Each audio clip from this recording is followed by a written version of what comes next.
Today, we're diving into a topic as crucial as it is fascinating: emotional intelligence. Have you ever felt like your emotions were driving the car while you were just a passenger clinging on for dear life? If so, you're not alone. We've all had these moments when our emotions seem to take the wheel, and today we're here to learn how to manage that ride better. Welcome to the Catalyst Podcast. I'm your host, Jason, and we are live on your favorite platforms, including Facebook, YouTube, Instagram, Threads, and TikTok. You can also listen to our episodes on Amazon Music, Apple Podcasts, Spotify, iHeartRadio, and Podbean. Just like a catalyst sparks a reaction, we hope this podcast will ignite a fire within you to create positive change in your life. Hey, if you want to be a part of the Catalyst community, we'd love to hear from you. Reach out to catalystmotivationpodcast@gmail.com if you're interested in being a guest or a contributor. Welcome to episode 83, Emotional Intelligence, the key to navigating life's challenges. Okay, so to begin, let's define what emotional intelligence, or EI, really is. Emotional intelligence is the ability to recognize, understand, and manage our own emotions, as well as the ability to recognize and understand and influence the emotion of others. It's the cornerstone of building meaningful relationships, achieving professional success, and maintaining a healthy sense of self. Now, according to psychologist Daniel Goleman, emotional intelligence consists of 5 key components. The first is self-awareness, knowing your emotions. Number 2, self-regulation, managing your emotions. That's the big one. Big problem with that. I come from an Italian family. I have a big problem with self-regulating emotions, okay? Number 3, motivation, using your emotions to fuel positive action. Number 4, empathy, understand others' emotions. And finally, number 5, social skills, managing relationships effectively. That's the one I'm a little weak on. I don't know. What do you think? What about you? What about the social skills? Sometimes I'm not really great with the social skills, just being honest. Okay. So let's start with self-awareness. How often do you pause and reflect on what you're feeling and why? It's easy to get caught up in the hustle and bustle of life, but taking a moment to check in with yourself can be incredibly revealing. As Aristotle once said, knowing yourself is the beginning of all wisdom. So here's a practical exercise you can use. How about a daily check-in? Spend 5 minutes each day reflecting on your emotions. Ask yourself, what am I feeling right now? What triggered this emotion? Write down your thoughts in a journal or in a text message or a sticky note on your phone, wherever. This simple exercise can help you become more attuned to your emotional state over time. And that's exactly one of the things I did. My walks on the beach were times for self-reflecting, and I would, when an emotion would come up that would be, unusual, like of a past experience and things like that. Wait, where did that come from? How did I get from saying a positive affirmation to now thinking back to the time when I got called in to HR because I turned the lights on in the office building? How did I get there? I don't know. It's a crazy story. I'm going to save that for another day, but just going and tracing where they come from, how you're feeling about them, it can really, really, really help you become a lot more attuned to who you are and your emotional state. Okay, moving on to self-regulation. This is all about managing your emotions so they don't manage you. Have you ever been in a situation where you reacted impulsively and regretted it later? I know I've been there. The key is learning to pause before reacting. I always did the opposite. So I need to be like George Costanza. He did the opposite of everything that he would normally do or think, and he became like a better person or a different person. Yeah, same thing here. So here's a practical exercise for that. The power of the pause. Next time you're feeling a strong emotion, take a deep breath, count to 10, and then respond. This is going to allow you to think and choose a more measured response. It's going to be tough. I'm telling you, it's going to be tough. But take that time because, again, we want to control our emotions. We don't want them to control us. Now, motivation involves channeling your emotions toward achieving your goals, right? When we're motivated, we're driven by our emotions to take actions and pursue what we want. A quote from Albert Schweitzer: success is not the key to happiness. Happiness is the key to success. If you love what you're doing, you will be successful. So here's a practical exercise: a vision board. Yeah, I know, the lame vision board. I get it, but seriously, I mean, it is something that can help guide and help motivate you. Represent some of your goals and dreams put on there, right?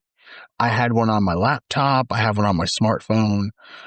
I have one in my room, somewhere, somewhere where you can see it every day, right? And let those emotions that are linked to those goals inspire you to take steps towards achieving them. I know a lot of people who have vision boards and use them all the time. And don't think, you're fooling us in your man cave with all the pictures of your cars or the dream boat and everything. That's a vision board. That's a guy vision board, okay? So, yes, vision boards are good, they're positive, and they can really help link those emotions to those goals. Empathy. Empathy is like walking in another person's shoes. It's about understanding and sharing the feelings of others. It allows us to connect deeply with friends, family, and colleagues.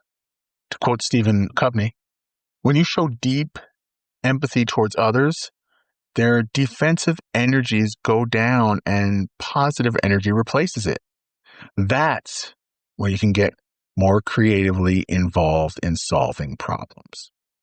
And to do that, you could use this practical exercise: create an empathy map. Think of someone you want to better understand, right? Write down what you think they see, hear, think, and feel.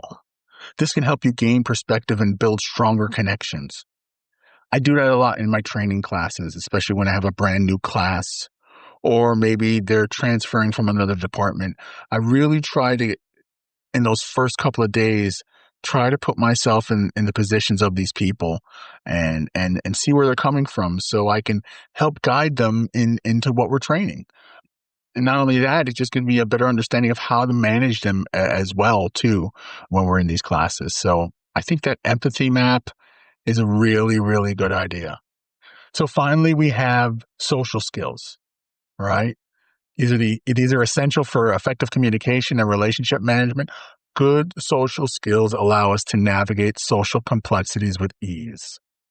And the social skills part is the one where you really have to go out there and put yourself out there and be brave, right? Find your tribe. If you need to, start off small, find just one or two people, or just get out there and be bold and brave. It's scary. It's scary. And there was a big resistance for me to go out and talk with people.